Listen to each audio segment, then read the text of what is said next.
Nkulamusizaako mukwano gwange yonna gy'osinza obba ng'otuwuliriza mubali kwekumira ku mayingo gano aga UG Update TV. Abayeekera ba M23 bagenze ne bakwata ekkubo ne bagenda ku ddwaliro erimu mu kibuga Goma ne barayidinga ne confiscatinga ebintu by'omu ddwaliro ssaako n'okuwamba abalwadde abamu gwe mukwano gwange ali eyampuliriza. Bino nno byayogeddwa olunaku olwa Monday ne bikakasibwa ne Vivian Van de Pere ono nga ye Deputy Special Representative for the Protection and Operation mu kitongole ekya United Nations Organization Stabilization Mission mu Democratic Republic of Congo. Oli ku UG Updates TV ko sinzo bango tuuliza we bali kwekumira ku mayingo gano aga UG Updates. Gwagala tweyungako kirira wansi waliwo ekigambo subscribe kikoneko ojja kubango tweyungako. Abali mu diaspora mbalamusizaako nnyo mwe bali kwekumira ku mayingo gano mikwano gyange abali eyo mwena mbagala nnyo nnyo.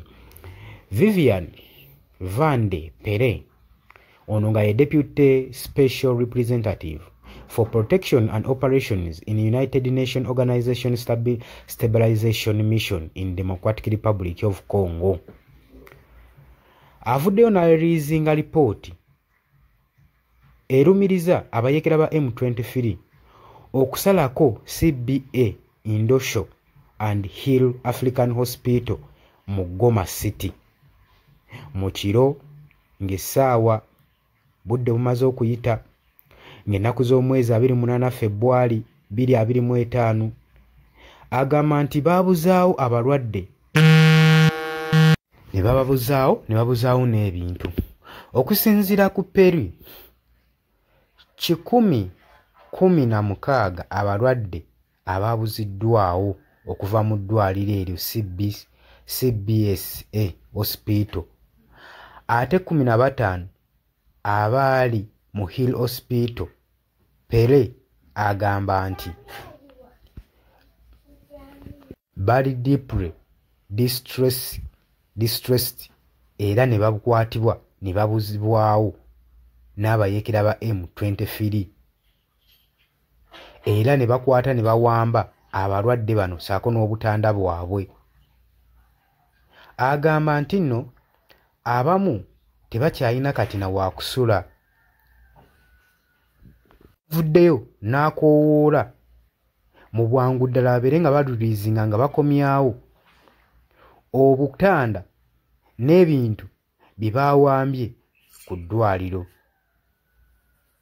so n'abalwadde abaawambiddwa bagende mu maaso n'okukomezebwawo basobole okuba nga bafuna treatment. Era Peru agenda mu maaso n'okukoowoola steps eziteekeddwa benshuwalinge nti bakomya omuze guno ogw'okugenda mu maaso n'okuraidinga amalwaliro. Agamba nti nno okusinziira ku international humanitarian law, etteeka erigenda mu maaso n'okudifendinga abantu ba bulijjo, erigamba nti balina okuba nga bawa respect parties zonna nga ziwa respect ku conflicts ezigenda mu maaso.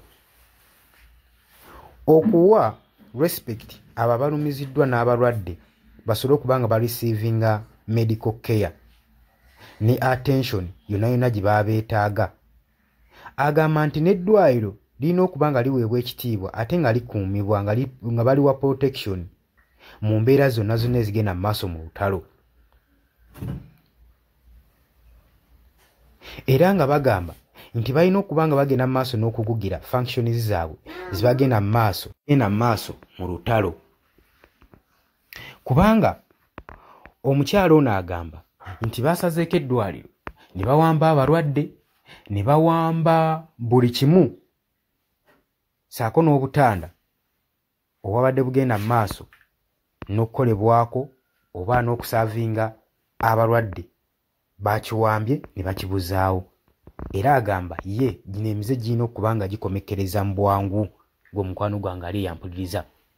Tetunnamanya kubanga bayekera tebannavaayo claiminga naye tugenda kubanga tubaleetera amawulire tulabe bo ki kye bagamba gwe omukwano gwange ali eyampuliriza